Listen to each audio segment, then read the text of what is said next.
Sphenoid sinuses in the lateral and also what we call an SMV, which is a submental vertex where we are shooting from the jaw on up to the top of the head. Okay. Here we have an AP axial projection. We call this the Townes view or Townes projection. Remember the dorsum sali, the back of the sella turcica. Remember the sella turcica, and on the back we have the dorsum sali. This is the dorsum sali that's projected into the foramen magnum. And so we look for this dorsum sali to sit right in that opening, and that's what tells us we got a properly positioned axial projection. And you can barely see it. Can you see the outline of it? It's kind of a square.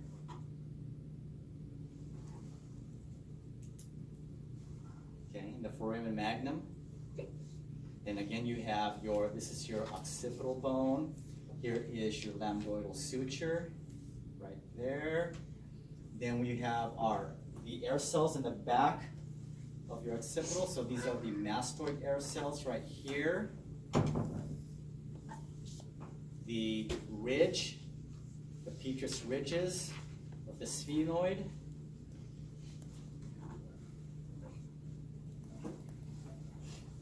A lot of stuff going on, right? And then we have a lateral. So again, if we refer back over here to the sella turcica, this is where the pituitary gland is going to sit. You have your anterior and posterior glenoid processes, dorsum sali, then you have your clivus right around here where the pons sits. Okay. What else can we say about this image? Right underneath the sella turcica, see how it's a little bit dark right here? See this area right here? Mm-hmm. That's your sphenoid sinus. Okay, so right underneath the sella turcica is the sphenoid sinus, right here. Remember I said you can only see it in the lateral or in a submental vertex projection shooting from the jaw on up to the top of the head. So this we evaluate. We're looking at this as well.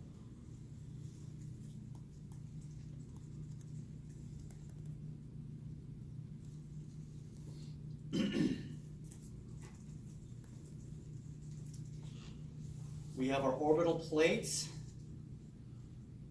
We look at this, we look at this. We look at different parts to make sure that the patient is not rotated or tilted. If the image seems blurry, and if it seems fuzzy, that usually means that there's a tilt or rotate to the skull when we took the image. And I'll show you guys some images of that later on. Okay, so I'm going to have you guys just, we covered what I needed to. These were the more important parts right here. I mean, these are the obvious. You got the frontal, parietals, occipital. These are obvious bones, but it's this area that I need you guys to spend a little bit more time on because they're smaller. Okay, they're harder to see, but we use this area right here in critiquing our images to make sure that we've properly positioned our patient. Okay, so we're going to spend a little bit. I'm going to try to rush through this as quickly as possible, as painless as possible. So we're going to talk about the organs and hearing of the skull. This is found in the temporal bone. The divisions of the ear is broken up into 3 different parts. You have the external, middle, and then the internal. And then you have the different parts. The tympanic membrane, or the eardrum, which receives the vibration or the sound, which then communicates the vibration into the 3 different auditory ossicles. And then in the internal acoustic meatus, where we have the main organs of hearing as well as balance. So the external part of the ear, you have the auricle or the pinna. Right around here is the TEA. Remember we talked about the TEA? It's the top of the ear attachment. And if you look here, it's at the same level of where the petrous portion is found of the temporal bone. The external auditory meatus, the EAM or canal, half of it is cartilage, the other half is bony, half and half. And as we're looking at this, just keep a constant, just keep mind of where the mastoid tip is of the occipital bone. What are we going to find here in the mastoid? Air. The air cells, okay? So remember that. Here's your mastoid, air cells. And look at the relation between here and here. They're pretty close, right? They're pretty close. Okay, so just keep that in mind. Okay, so now we have the middle ear. The middle ear communicates also with the nasopharynx. There's a tube that goes from your middle ear down to your throat, the nasopharynx. Okay, this is known as the eustachian tube. So now you get sick, you get an infection. This happens with kids all the time. They get sick, but when they're sick, what are they doing? They're tugging on their ears because the infection made its way up this eustachian tube and gave them a middle ear infection because of that communication. Okay, so the middle ear is formed by the tympanic membrane, 3 ossicles, and then the tympanic cavity. The purpose of the eustachian tube is to equalize pressure between the outside atmosphere and the middle ear. Okay. Now if you look over here too, remember your mastoid air cells. They are right around this area right here. See how close they are to the middle ear?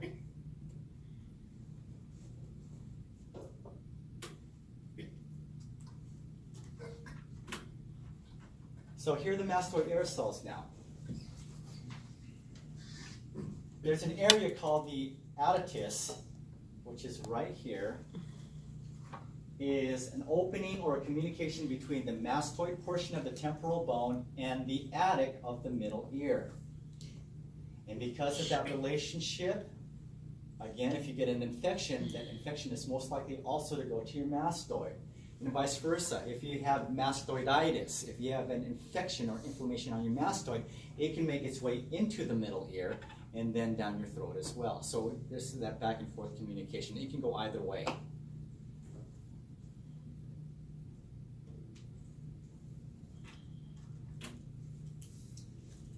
Okay, the auditory ossicles that receives the vibration from the tympanic membrane. It goes through the malleus or the hammer, then to the incus or the anvil, and then the stapes or the stirrup.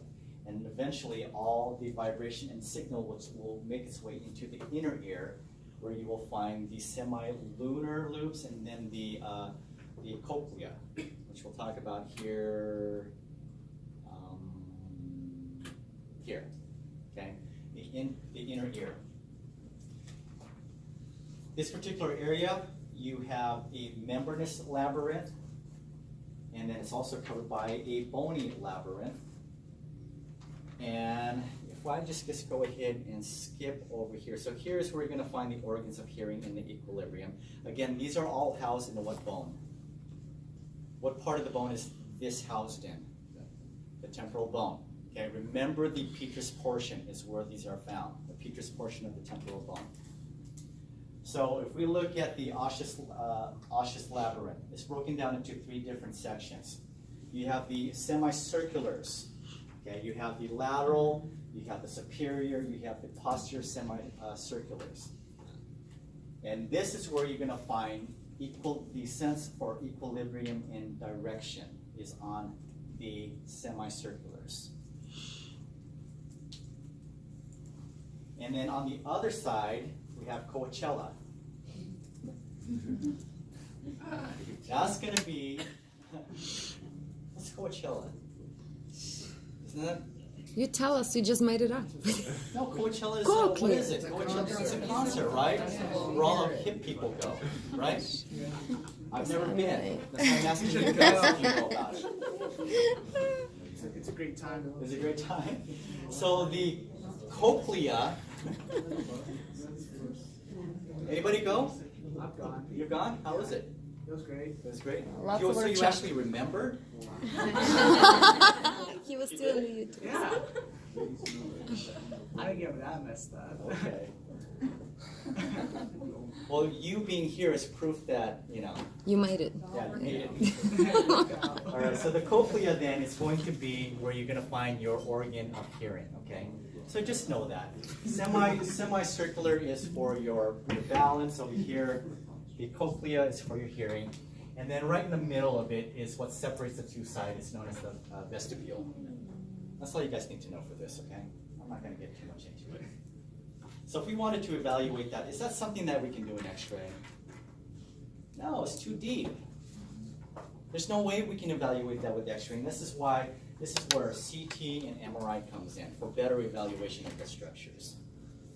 Okay. All right. All right, let's talk about skull morphology and also topography, the size and shape of the head, and then also the bony landmarks. So here we have an image of an average size skull, average shaped skull. The width is going to be 75 to 80% of the length. The width of a mesocephalic skull is going to be 75 to 80% of the length. So this is an average size. So you can see the measurement. Remember the parietal eminences, the width, the full width is from bony prominence to bony prominence. And then we're also going to measure the frontal to the inion part of it, and this is what's also going to give us the length. And then from chin up to the vertex or top of the skull is what's going to give us our height. So here we have our average size head, then we have a fat head, and then we have a skinny head. So if you have a large head, that's known as brachiocephalic, and the width then is 80% greater than the length of the head. And then you have dolichocephalic, which is 75% less. The width is 75% less than the length.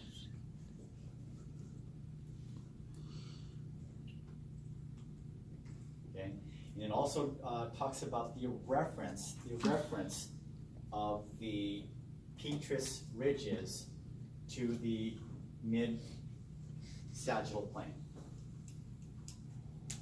Okay, so here we have the petrous ridges. So on an average sized head, the angle between the ridges and the mid-sagittal plane is 47 degrees. The larger head, is a greater degree of angulation, about plus or minus 54. And then with the narrower head, the ridges in relation to the mid-sagittal plane is less than 47 degrees. This is important because we need to know, just by looking at the size of the head, does it require more of a rotation or less of a rotation to visualize those structures of interest?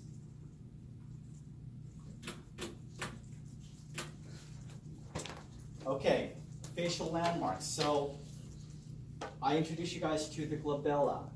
Okay, so that's, again, that protrusion right between your eyes. You have the superciliary ridge, the the dip or the groove, that's the supraorbital groove, the nasion, interpupillary line goes from one eye to the other, known as the IPL. The acanthion, that's where your nose attaches to your face. So right where it attaches, your nose attaches to your face, that's the acanthion. We use this a lot in positioning the skull when we were referring to our different baselines. I'll show you the baselines here in just a minute. The angle or the gonion of your mandible, that's the gonion, and then the mental point, the tip of your chin.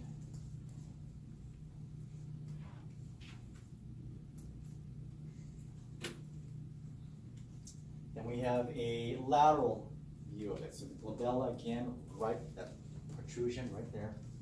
Nasion, acanthion where your nose attaches, tip of your chin, angle of your jaw. We don't use tragus a lot. Tragus we don't use as a landmark, but that's the little piece that covers your or protects your EAM. And the auricle or pinna, your ear, and then the top of ear attachment with the TEA. But we use the EAM a lot. We use the cantillon and glabella a lot. Sometimes we use the mental point on some of our positions.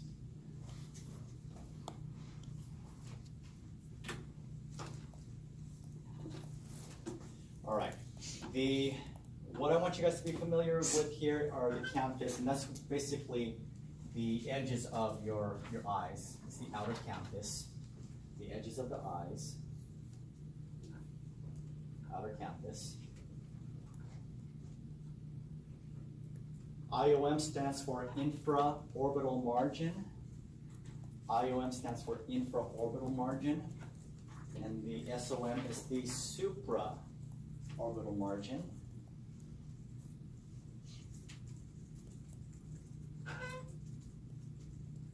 Infraorbital margin and supraorbital margin.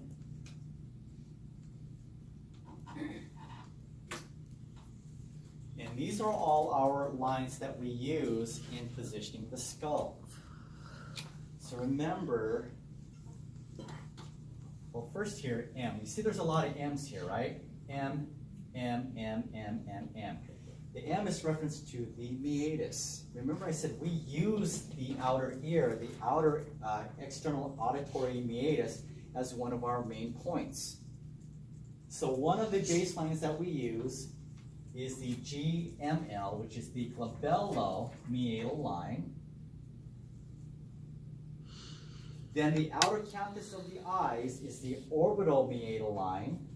We use this a lot. And then the infraorbital meatal line,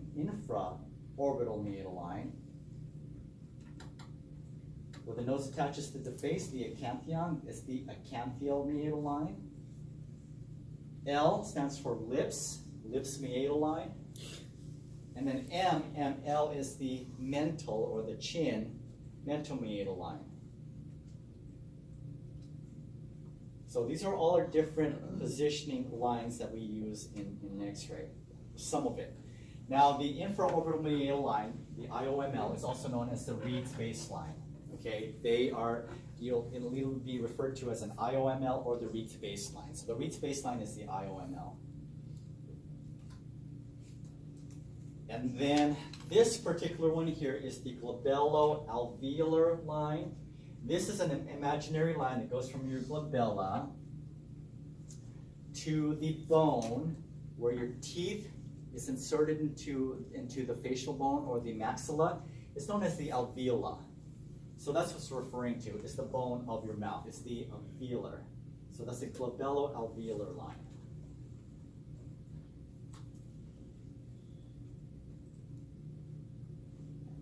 Any questions? There's a lot of lines. So when we are positioning for the different projections and views, we use one of those reference lines and we say put the lips meatal line perpendicular with the image receptor, put the IOML perpendicular with the image receptor, put the IOML 37 degrees from the image receptor. So we use all these different lines and different angulations so we get proper visualization of those anatomy. Again, our head is three-dimensional, it's not two-dimensional. We have a lot of angles. So sometimes it may be a tilt and a rotation to get an angle, in addition to a tubular angle.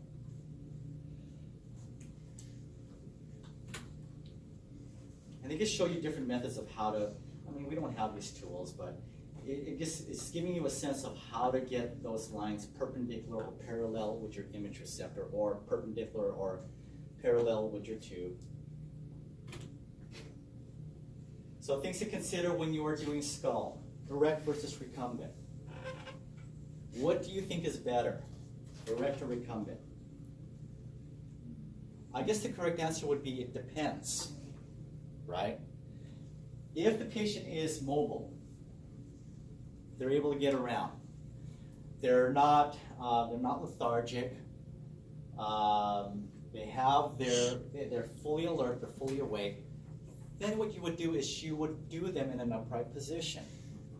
Why would we want to do it in an upright position?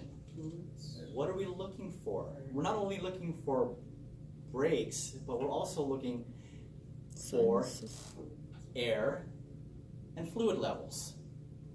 Air and fluid levels. Because if we can't see a break, fluid levels will tell us there might be a break and there's blood leaking into the different cavities. So even though we can't see a break, the fluid and air levels will tell us there's a possible break. So we prefer to do it upright than laying down. Now, why would we do it laying down? For the opposite reasons I told you why we should be doing it upright. If the patient is not mobile, they're lethargic, they are unconscious, then we would do it laying down. Okay, but preferably we want to do it upright. We're going to use a medium kV of 75 to 85 kV, minimum SID of 40 inches. Why would we want to use a small focal spot versus a large? Detail. Detail, right? If you're not, how many of you guys are using technical factors? I mean, manual techniques at your site. So the rest of you guys are just photo timing? Are you guys that lazy? You guys know what I mean by photo timing, right? Okay, the AEC. Yeah, the photo timer. We're not lazy, we're busy. I'm just emulating what my director used to say to me. Because he always said, don't be a button pusher. Don't get caught up in being called a button pusher. You need to know why and what you're doing before you hit that button. Otherwise, we can put anybody in the room and they can hit the button. But they can't position. And there's no need for scroll. Yeah, they can't position. Okay. You know what's funny is the old director, this was before Miss Miss, he used to say that if you don't do well in class, you're going to end up at a Dairy Queen.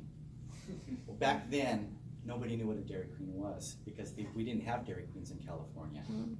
Dairy Queen is something fairly new if you guys didn't know that. So he was from back east, so he always made reference of the Dairy Queen in Jersey, where he was from. So he always said Dairy Queen, we had no idea. But now I know what it means.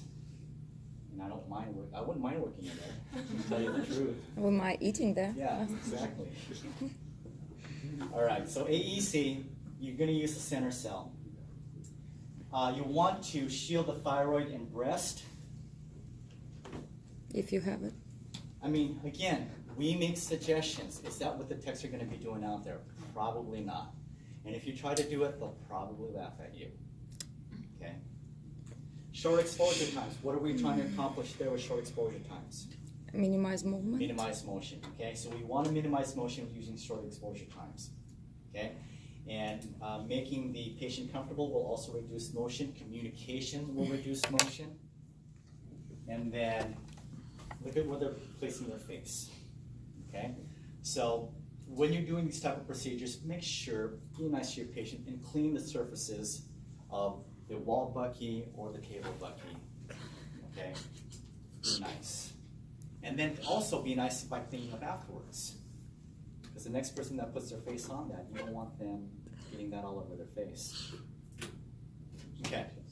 So 5 common positioning errors with the skull. The first one is rotation. The second one is tilt. So rotation is you have a central axis. So you have a central axis. This is just rotation. Okay. You still have that central axis. Now a tilt is a break in the central axis. So this is a tilt. Okay. That's a tilt. It's a break in the central axis.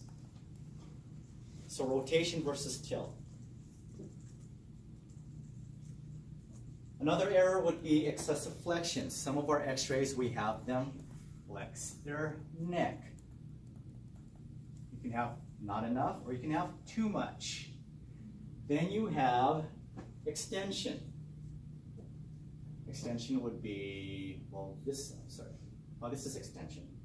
Extension and then I'm going to pass out. Keep going. Okay, so this is extension, this is flexion. And then also the incorrect central angle. I didn't get it. Could you show it again? I'm not gonna do it again. All right. So remember, we have so one of the lines that we use is we use this interpupillary line. So in a lateral, we say get your interpupillary line perpendicular with the image receptor. Then you have your mid-sagittal plane, and we say put your mid-sagittal plane so that it's parallel with the image receptor. So now you have your interpupillary perpendicular, and then your MSP parallel, and this is perfect. Now, if you can't get that mid-sagittal plane aligned, okay, what are we going to do? Give them a bolster. So with a hyperstenic patient, meaning that they have thicker shoulders, we may have to prop their head up a little bit so we can get the mid-sagittal plane parallel and then the interpupillary perpendicular. So these are some thoughts that you just need to consider. And then we have somebody that astenic or hypostenic. Now you just do the opposite and put the bolster underneath their belly or their chest, so we can get the mid-sagittal plane and the interpupillary line perpendicular and parallel with the image receptor. Okay. All right. Also, common positioning errors. Okay. They were just born like that. Why the guy is handsome and the woman is messed up? That's the woman right there. This is That's the guy. That's the woman. Have you guys ever done this? You took a mirror and put it between your face. Have you ever done that? No. Yes. Have you? And it's weird because you are asymmetric. When you do that and you're looking at your reflection, you look like a completely different person from one side, and if you looked at the other side, again, you look like a completely different person. Try to do that. It's weird. Yeah. Everybody is asymmetric. Your face is imperfect. One side is more different than the other. My eye, like my left eye, I think I have a lazy eye on the left, and I think my right eye is higher than the other. And if you ever look at somebody's nose, they're not perfect. There's a slight tweak to them. I know I'm telling you all my imperfections. I think my left ear is higher than my right. So when I wear glasses, one of the handles sit right on top of my ear, but the other one is about maybe a centimeter off. You should prop up the other one. So, again, don't go, what you do on one side, you can't do for the other. Again, because we're asymmetric. Okay, so patient prep when we're doing the skull. It's common sense, right? Remove any type of hardware. Jewelry, glasses, hair ornaments. They first need to be created and then removed. Hair ornament. Okay, I'm just going to go with that. So pathologic indications for doing skull x-rays. Skull fractures including linear fractures, depressions, basal skull fractures, gunshot wounds, different types of cancers, osteolytic, which is destructive, versus osteoblastic, which is proliferative. So when it's destructive, you're going to lose a lot of bony composition, so your image looks a lot darker, versus someone who has an overproduction of bone, then that part of the image looks immensely dense. We use this to evaluate any type of damage to the sella turcica, and then also patch disease is another one. These are just some samples. Of course, the list can go on and on and on and on. And I think your book has more pathologies than what I've listed up here. Okay, any questions on the anatomy? Okay, we're going to keep on going. Okay? So let's do part 2.